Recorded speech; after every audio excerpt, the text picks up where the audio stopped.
KMnO4 है ना, इसकी प्रिपरेशन देखें। KMnO4 की प्रिपरेशन क्या होगी, देखो प्रिपरेशन ये बनता है बच्चों आपका प्रिपरेशन, ये देखो है ना KMnO4 इट प्रिपेयर बाय, ऐसा लिखेंगे, इसका एक स्टेटमेंट में लिखवा देता हूं आपको, it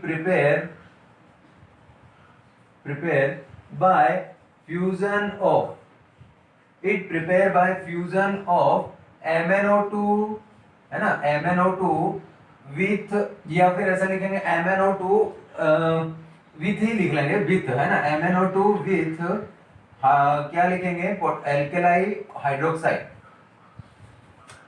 alkali hydroxide, alkali hydroxide in presence of oxidizing agent like KNO3, ठीक है, ये like KNO3 it produce dark K2MnO4, dark K2MnO4 which disproportionate which है ना, which disproportionate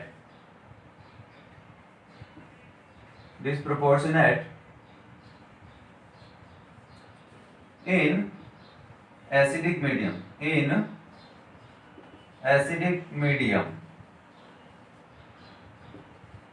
disproportionate in acidic medium in, to give, ऐसा लिखो, to give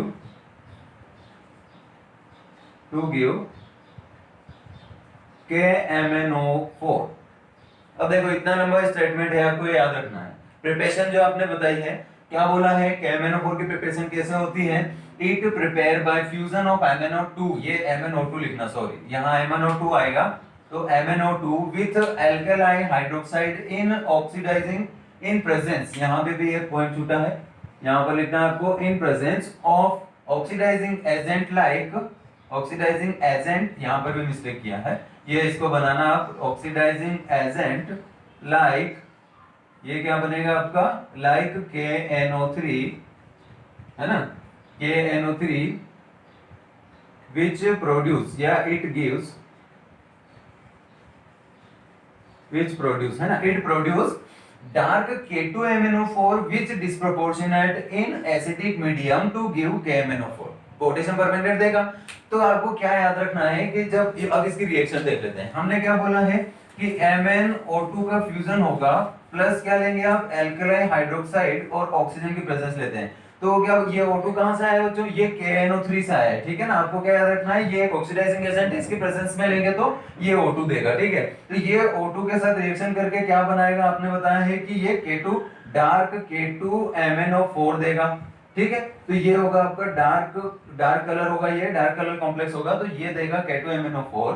अब ये K2MnO4 से आपको क्या मिलेगा, अच्छा K2MnO4 को आपको क्या कराना है, फिर अगला पॉइंट देखो, which disproportionate in acidic medium to give KMnO4, तो ये आपका K2MnO4 जो है, ये आपको एसिडिक मीडियम में डिस्प्रोपोर्शनेट होकर के क्या देगा बच्चों, KMnO4, ठीक, तो इस टाइप से ये इंपॉर्टेंट रिएक्शन थी आपकी, कि ये इस टाइप से आप MnO2 को फ्यूजन कराओगे MnO2 का, तो इस टाइप से ये आपको क्या देगा, कि वो आपका परमैंगनेट, पोटेशियम परमैंगनेट, ठीक है, तो ये तो हुआ बच्चों प्रिपरेशन। अब देखते हैं इसकी प्रॉपर्टी, ठीक, प्रिपरेशन इस टाइप से आपको याद रखना है, ये इसमें इंपॉर्टेंट पॉइंट है। अब देखना है प्रॉपर्टीज, तो प्रॉपर्टीज में क्या होगा, फर्स्ट तो ये है कि ये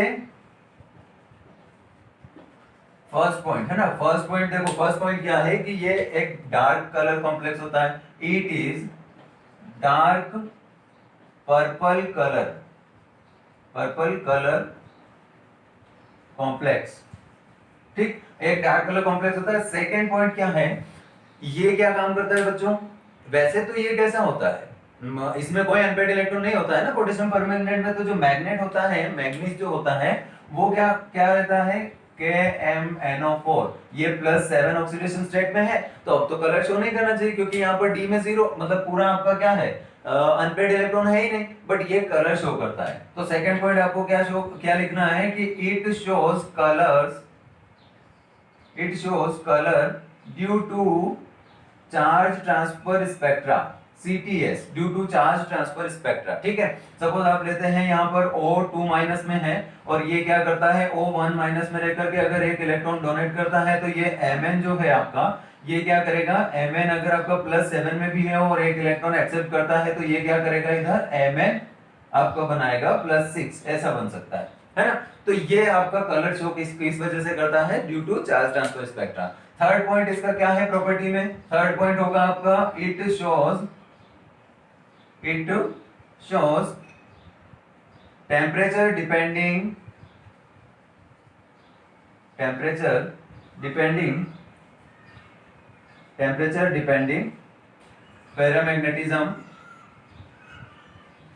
पैरामैग्नेटिज्म। ठीक, तो ये क्या करता है, टेम्परेचर डिपेंडिंग पैरामैग्नेटिज्म शो करता है कि टेम्परेचर हाई या लो होगा उस बेस पर ये पैरामैग्नेटिक या डायमैग्नेटिक होगा। ठीक, अब नेक्स्ट देखते हैं बच्चों, फोर्थ पॉइंट है आपका। फोर्थ पॉइंट क्या है कि ये जो आपका कैमेनोफोर है, ये क्या करता है, ये आपका हीट करने पर डिकम्पोज हो जाता है। और डिकम्पोज किसमें होता है, ये K2MnO4 प्लस MnO2 में डिकम्पोज होता है। ठीक है, तो देखें जरा, इट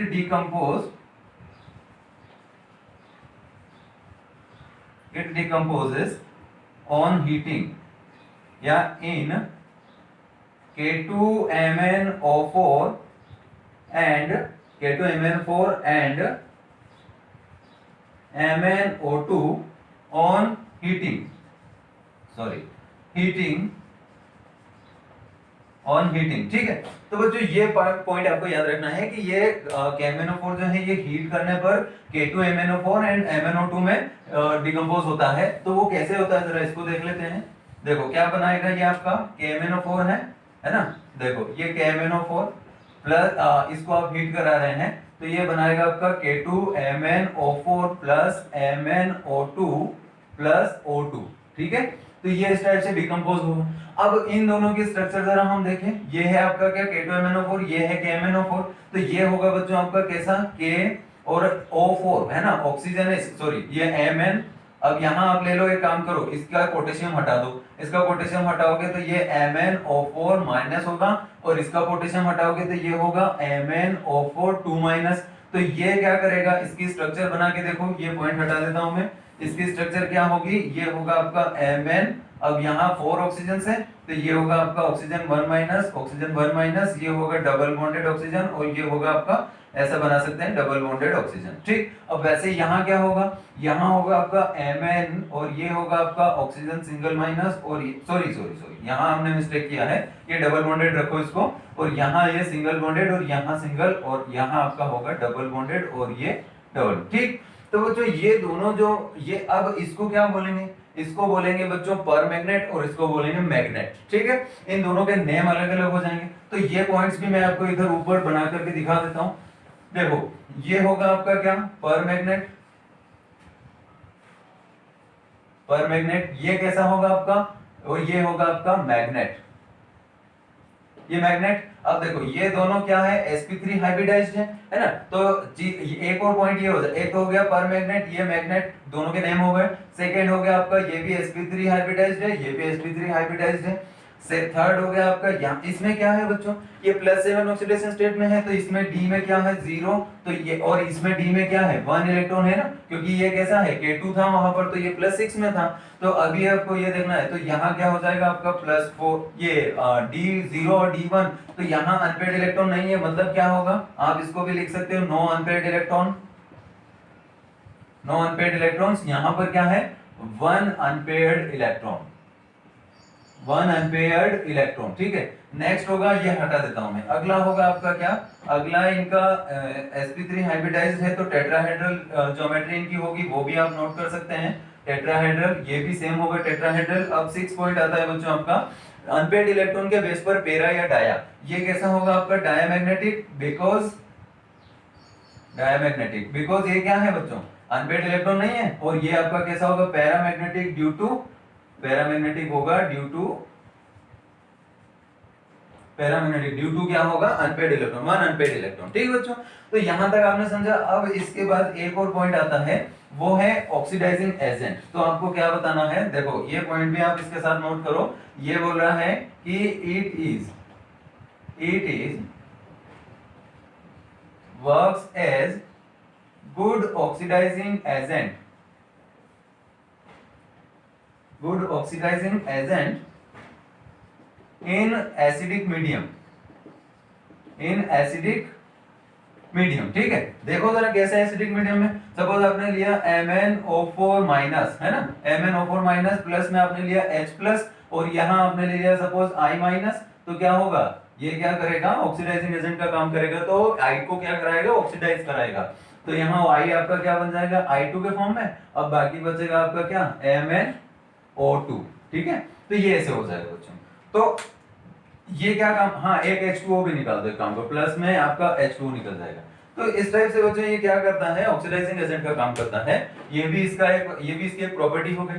ठीक, तो इस टाइप से बच्चों आपको ये पोटेशियम परमैंगनेट के जो है वो कुछ पॉइंट्स थे वो मैंने बता दिए हैं, तो ये आपको याद रखना है। अब एक चीज इसके लिए थोड़ा सा डी ब्लॉक वाले एलिमेंट्स में से कुछ इंपॉर्टेंट पॉइंट्स है, तो वो मैं आपको बता देता हूँ। देखो ये हटा दो, फिर ये पूरा वो हटा करके आपको ध्यान से इसको समझना है। सम इंपॉर्टेंट पॉइंट्स, है ना, हेडिंग डालना है आपको, some important points, some important points regarding D block. ठीक, क्या याद रखना है, डी ब्लॉक रिगार्डिंग जो कुछ इंपॉर्टेंट पॉइंट्स है वो आपको याद रखना है ना। देखो मैं बताता हूं आपको। फर्स्ट आपको अगर पूछा जाए बेयर्स रिएजेंट क्या होता है, बेयर्स रिएजेंट से फर्स्ट हो गया। सेकेंड लुकास रिएजेंट क्या होता है, इटार्ड लिखो, इटार्ड रिएजेंट लिखो पहले। इटार्ड रिएजेंट क्या होता है, ठीक। थर्ड लुकास रिएजेंट क्या होता है, लुकास रिएजेंट, है ना। वैसे ही परमैग्निक एसिड क्या होता है, परमैग्निक एसिड क्या होता है। और फिफ्थ होगा आपका कैलोमल, कैलोमल, है ना। और सिक्स है आपका blue vitriol, sorry blue vitriol क्या होगा, ब्लू विट्रोल। एक और होगा seven green vitriol, green vitriol. एक और है आपका एट्थ पर, ये है व्हाइट विट्रोल।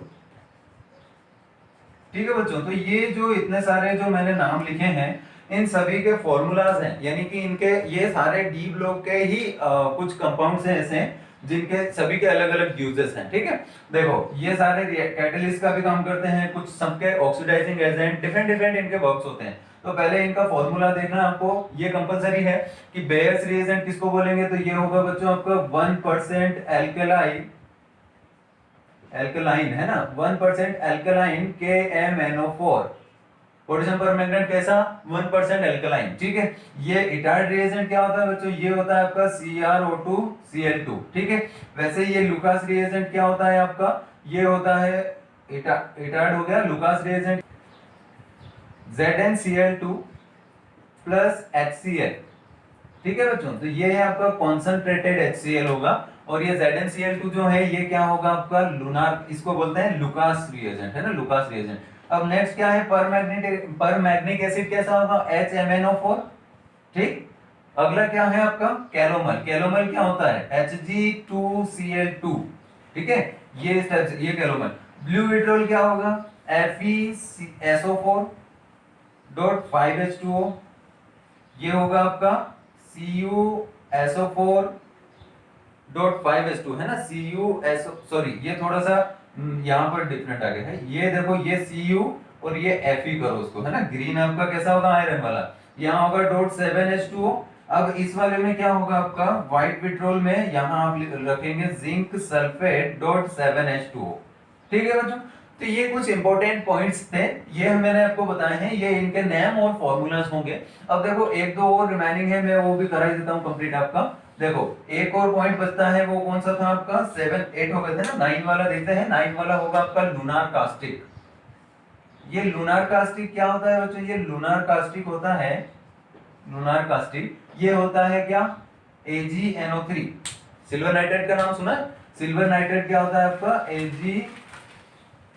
AgNO3। अब ये इसका क्या यूज है, it is used in hair dyes, जो हेयर डाई होती है ना, जो बालों का कलर, उसमें यूज होता है। और इसको क्या करते हैं, इट इज केप्ट इन, ठीक है, देखो मैं इसके सामने लिख के देता हूं, it is used in hair dye, hair dye, and it kept in, it kept in color bottle because it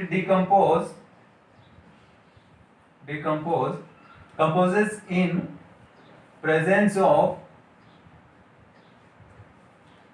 sunlight, ठीक है। ये एक और इंपॉर्टेंट पॉइंट था जो मैंने आपको बता दिया, it is kept in hair colour bottle because it decomposes in presence of sunlight, ठीक है बच्चों। तो इस टाइप से ये कुछ और इंपॉर्टेंट पॉइंट्स थे। चलो एक सेकेंड लास्ट पॉइंट आपको बचता है, वो देख लो। देखो 10th वाला आपका 10th नंबर पे मैं यहाँ लिख देता हूँ। देखो वो Cu प्लस के बारे में है। देखो Cu प्लस है ना, Cu plus salt, Cu plus salt undergoes है ना, इसको कैसे लिखेंगे, अंडरगोज डिस्प्रोपोर्शनेट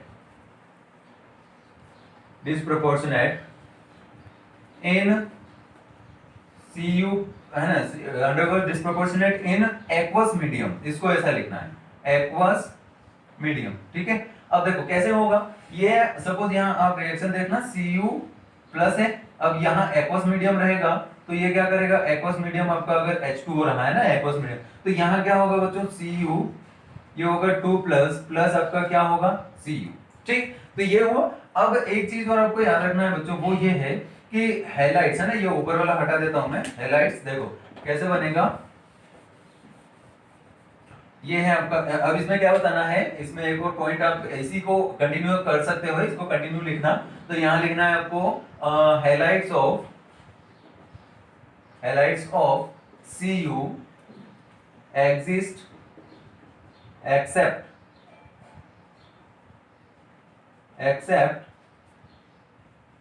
I2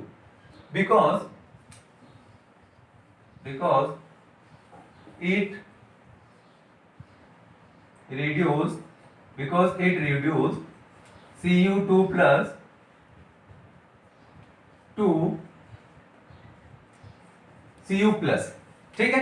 तो बच्चों ये इनके इसके जो कॉपर के हैलाइड्स होते हैं वो बाकी के एग्जिस्ट करते हैं, बट I2 वाला नहीं करता है, बिकॉज ये इसको क्या करता है, रिड्यूस करता है ये क्या करता है, Cu2 प्लस से Cu1 प्लस में उसको ले आता है, ठीक। अब लास्ट पॉइंट बच्चों इसका बचता है, वो क्या था, वो ये था कि ये जो आयरन होता है Fe, ये FeCl3 का एक कंपाउंड जो होता है, ये कैसे एग्जिस्ट करता है बच्चों, डाइमर के फॉर्म में, ठीक है। क्या याद रखना है आपको, ये जो FeCl3 होता है it is exist in dimer form, है ना। इसके सामने आप लिख लेना है, आपको लिखना है FeCl3 exist in dimer form, ठीक। कैसे डाइमर फॉर्म में एग्जिस्ट करता है बच्चों, तो ये देखो ये है आपका FeCl3, ये 3Cl रहेंगे आपके इस टाइप से, ये। अब देखो एक और FeCl3 आपका रहेगा जो इस टाइप से उसकी बॉन्डिंग होगी, ठीक है, ये इस टाइप से। अब इसके साथ भी क्या रहेंगे, अगला FCl, अगला ये इस टाइप से Cl, ठीक है। तो बच्चों इस टाइप से आपको याद रखना है, ये डी ब्लॉक एलिमेंट्स थे जिनके कुछ इंपॉर्टेंट पॉइंट्स थे, वो मैंने सारे आपको बता दिए हैं। अब नेक्स्ट पढ़ते हैं हम F ब्लॉक एलिमेंट्स, ठीक। चलो तो स्टार्ट करें। अब पढ़ते हैं 4F ब्लॉक एलिमेंट, है ना। देखो इसमें 4F और 5F होगा। F ब्लॉक में दो सीरीज होती है अलग अलग, मैंने आपको बताया था लैंथेनम और एक्टिनियम होता है, एक और पीरियोडिक टेबल वाले चैप्टर में हम डिस्कस कर चुके हैं। तो देखो यहाँ ऐसे बनाते हैं 4F, एक और बनाएंगे आपका 5F, है ना। देखो इन दोनों की मैंने ट्रिक बना रखी थी, एक बार और बता देता हूँ। देखो कैसे बनाएंगे, सीने पर नदियां प्रेम की समाई यूं गढ़टब, ये क्या होगा, दिल हो जाए अरे अरे तुम यबलू, देखो ये पूरा कंप्लीट नहीं हो रहा, टोटल इसमें 14 इलेक्ट्रॉन्स 14 एलिमेंट्स आते हैं। अरे तुम यबलू, ठीक। तो इस टाइप से बच्चों आपको याद रखना है। तो ये एक ट्रिक जो हमने बनाई है, ये इस टाइप से, ये 4f हो गया। अब वैसे ही 5f होगा, तो देखो 5f का मैं यहां लिख देता हूं, यहां लिखते हैं 5f। यहां कैसे होगा, थोड़े पापड़ यूं नापो, है ना, यूं नापो, पके आम कम बिकेंगे, कम बिकेंगे, पके आम कम बिकेंगे। कैफे में पके आम कम बिकेंगे, कैफे में ऐसे फरमाओ, ये होगा आपका एफएम, फरमाओ, कैफे में ऐसे फरमाओ, मैडम नाश्ता लाओ रे, मैडम नाश्ता लाओ रे, ठीक है। देखो ये इस टाइप से बनेगा आपका, मैडम नाश्ता लाओ रे, है ना। तो ये होगा आपका, ये ल्यूटेनियम हो गया, वहां एलआर होगा, हाँ ठीक है। चलो ये हो गया। तो इस टाइप से बच्चों इनको भी मैं एक काम करो, इधर लिख देता हूं अच्छे से, वर्ड दिल हो जाए। अरे तुम यबलू, यबलू, है ना।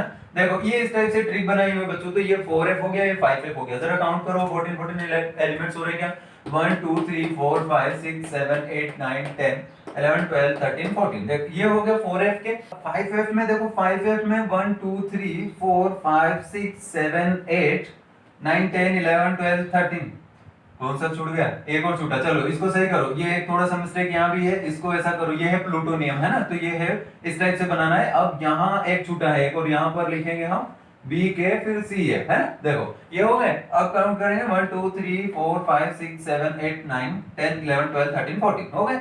अब देखो इनके कुछ, ये तो हो गए आपके 4f और 5f के एलिमेंट्स। अब इनकी फिजिकल प्रॉपर्टीज भी देखना है हमें। तो फिजिकल प्रॉपर्टीज देखो, हाँ एक तो ये है जनरल फॉर्मूला, इंपॉर्टेंट है, जनरल फॉर्मूला आपको याद रखना है। तो मैं ये 5f हटा देता हूं, बिकॉज अभी हम स्टडी करेंगे 4f की, इसके बाद हम आते हैं 5f पर। तो यहाँ करेंगे हम जनरल फॉर्मूला, है ना। पॉइंट्स आपको इसके नीचे लिखना है। तो देखो जनरल फॉर्मूला क्या होगा, जनरल फॉर्मूला होंगे इनके, जनरल फॉर्मूला देखो क्या क्या फॉर्मूला बनेगा। यहाँ आपको पता है F में अगर इलेक्ट्रॉन जाते हैं, D में जाते थे तो हम क्या लिखते थे, n-1d, है ना। तो वैसे ही यहाँ पर क्या होगा आपका n-2f, है ना। देखो यहाँ क्या लिखेंगे, n-2f। तो F जो होगा, F में इलेक्ट्रॉन जाएंगे तो आप जनरल फॉर्मूला लिखोगे n-2। अब इसमें जाएंगे 1 to 14, है ना। लास्ट तक एलिमेंट्स जाते जाते इलेक्ट्रॉन 14 तक भी जाएंगे। और n-1d में आपका 0 भी हो सकता है, 1 भी हो सकता है। कुछ में इनमें लैंथेनाइट एक्टिनाइट कॉन्ट्रैक्शन होता है, तो इसकी वजह से इनमें इलेक्ट्रॉन्स भी किसी में डी में जाते हैं, किसी में नहीं भी जाते हैं। और एनएस में तो आपका 1 to 2 ही रहेगा, है ना। तो ये आपको याद रखना है, ये जनरल फॉर्मूला हो गया। नेक्स्ट बच्चों इनकी फिजिकल प्रॉपर्टी, ये फिजिकल में ही हम काउंट कर सकते हैं, या और अगर आप करें तो यहाँ पर फिजिकल प्रॉपर्टीज एक आप क्या डाल सकते हैं हेडिंग, उसमें आपको फिजिकल प्रॉपर्टीज इनकी देखना है।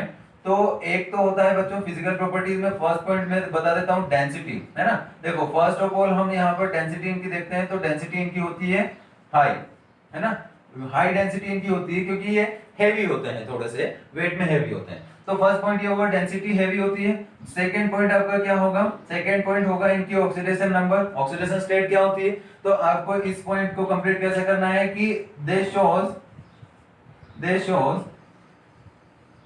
+3 ऑक्सीडेशन स्टेट ओनली, है ना। +3 ऑक्सीडेशन स्टेट ही शो करते हैं। बट इसको कंप्लीट करना है आपको, कंटिन्यू करो इसको। इसमें बताना है कि but some elements shows +2 and +4 oxidation state, है ना। +2 and +4 ऑक्सीडेशन स्टेट भी शो करते हैं, ठीक। अब देखो एक आता है आपका, जो हमने यहाँ जो एलिमेंट्स लिखे हैं इनमें बच्चों क्या है, ये सीरियम जो है, ये सीरियम आपका क्या शो करता है, +3 ऑक्सीडेशन स्टेट। तो ये क्या करता है, +3 भी शो करता है, मतलब +4 भी शो करता है। यहाँ हमने बताया ना कि कुछ एलिमेंट्स जो आपके वो +2 और +4 भी शो करते हैं। तो ये एक पॉइंट और आपको ये लिख लेना है, ये पॉइंट बनेगा आपका कि cerium shows +4 oxidation state, shows +4 oxidation state, but it convert in +3 oxidation state, hence, है ना। तो ये क्या कर +3 ऑक्सीडेशन स्टेट शो करता है, तो क्या करता है, hence it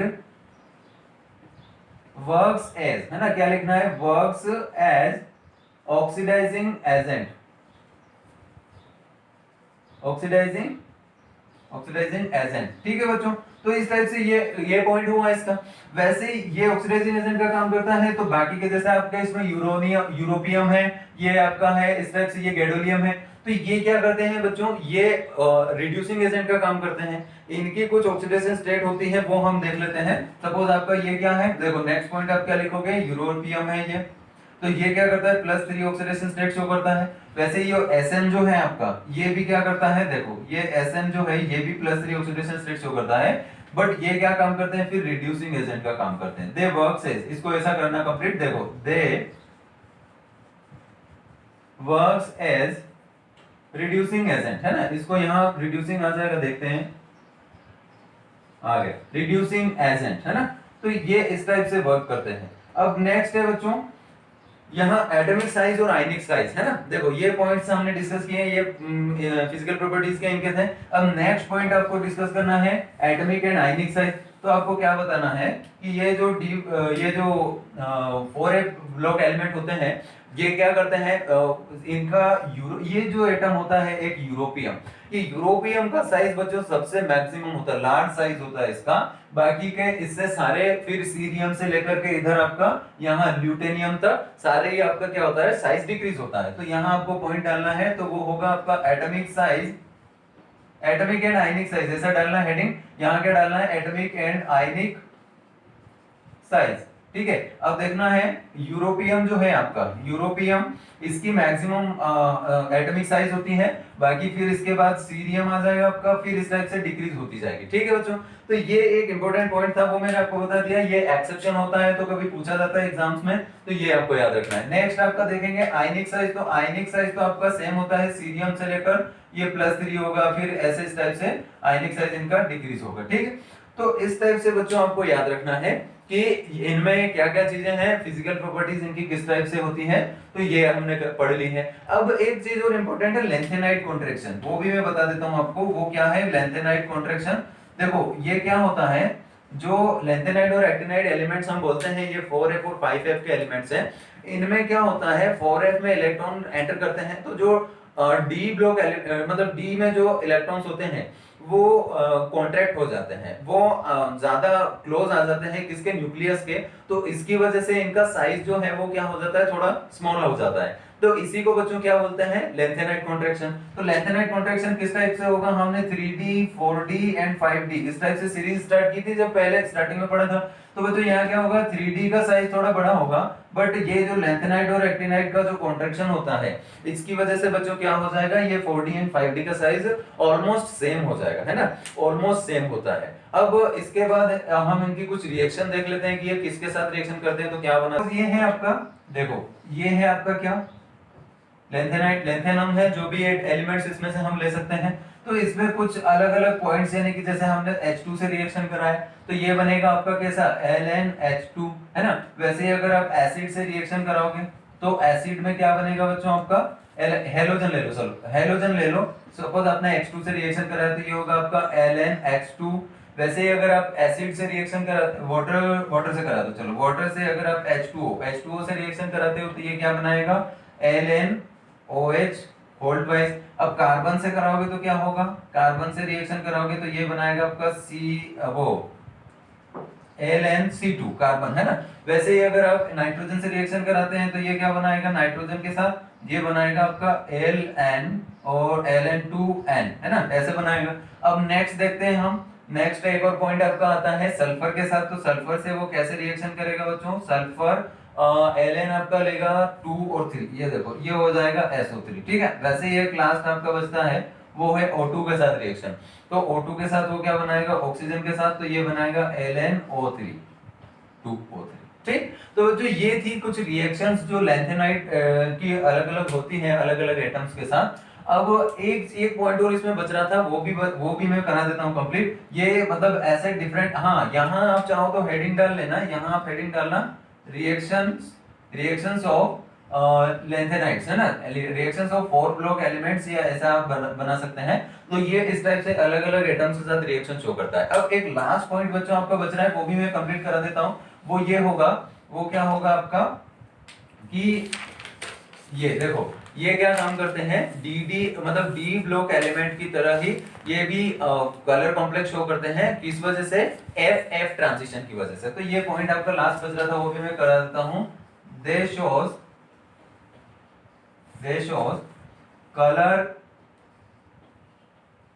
colour like D block elements, D block elements, they shows colour like D block elements due to, है ना, क्या लिखेंगे, due to F F transition.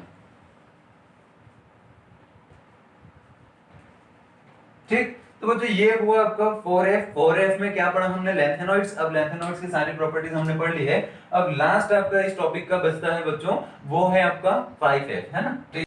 अब 5f पढ़ते हैं। देखो 5f ऑर्बिटल, है ना, 5f के जितने भी इलेक्ट्रॉन्स है तो वो कहां से स्टार्ट होते हैं, आपके थोरियम से, है ना। थोरियम से आपका कहां तक जाएगा, वो लॉरेंशियम तक। ये पूरा हमने एक अभी लिखा था सीरीज। तो देखो यहाँ एटॉमिक नंबर इसका कितना होगा, 90, और यहाँ होगा 103, है ना। इस टाइप से ये सारे जो 14 एलिमेंट्स है ये एक्टिनियम के बिहाइंड वाले हैं, ठीक है। तो अब देखो इनके भी कुछ इंपॉर्टेंट पॉइंट्स हैं। तो इनमें बच्चों बहुत ज्यादा इनमें कुछ डिटेल में डीप में कुछ स्टडी नहीं हुई है। तो आपको सिंपली इतना याद रखना है कि इनका जनरल फॉर्मूला तो उन्हीं के जैसा होगा जैसे हमने अभी 4f एलिमेंट्स पढ़े हैं। तो इनमें आपको एक पॉइंट ये रख लेना, याद रखना है कि electron filling takes place in 5f orbital. ठीक है बच्चों, तो एक पॉइंट क्या हुआ। अब एक और पॉइंट होगा, एक तो ये हो गया कि इलेक्ट्रॉन फिलिंग इनकी 5f ऑर्बिटल में होगी, मतलब इनका 5f तक इलेक्ट्रॉन्स इनके जाएंगे, लास्ट इलेक्ट्रॉन। अब नेक्स्ट देखते हैं ऑक्सीडेशन नंबर, है ना। ऑक्सीडेशन नंबर क्या होगी, तो ऑक्सीडेशन नंबर में आपको सिंपली ये बताना है कि दे शोज, है ना, दे शोज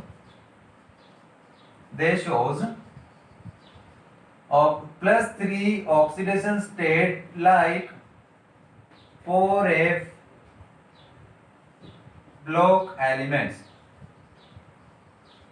4f block elements उन्हीं के जैसे एक ऑक्सीडेशन स्टेट शो करते हैं, ठीक है। तो ऐसे इनके जो पॉइंट्स है पूरे उन्हीं के जैसे हैं, लेकिन इनमें जो साइज है, एटॉमिक साइज की अगर आप बात करोगे तो ये पॉइंट आपको थोड़ा सा ध्यान से समझना है। इसमें क्या होता है, atomic size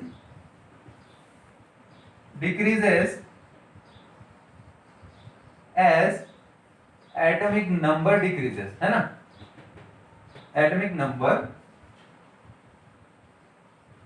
size decreases as atomic number decreases। अब ऐसा क्यों होता है बच्चों, ऐसा इसलिए होता है कि इनमें इलेक्ट्रॉन जो है वो 5f से क्या करते हैं, पार्टिसिपेट करते हैं। 5f तक जो इलेक्ट्रॉन इनके जाते हैं तो वो क्या करते हैं, 5f, है ना, 5f से जो इलेक्ट्रॉन इनके पार्टिसिपेट करते हैं तो वो क्या करते हैं, 6d और 7s को एक्सटेंड करते हैं, 7s तक एक्सटेंड करते हैं।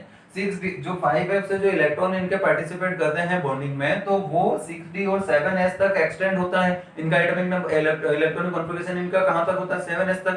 तो इस वजह से बच्चों ये क्या, इनका एटॉमिक साइज डिक्रीज होता है। तो इनका क्या होता है, एटॉमिक साइज डिक्रीज जब होता है जब एटॉमिक नंबर डिक्रीज होगा, है ना। तो एक पॉइंट ये हो गया। अब बाकी के पॉइंट्स इनके बारे में बहुत ज्यादा डीप में स्टडी नहीं है बच्चों, तो आपको सिंपल इतना याद रखना है कि chemistry of actinoids is very complicated, है ना। नेक्स्ट पॉइंट मैं आपको इसमें करा देता हूं, वो आपको ऐसा लिखना है कि केमिस्ट्री ऑफ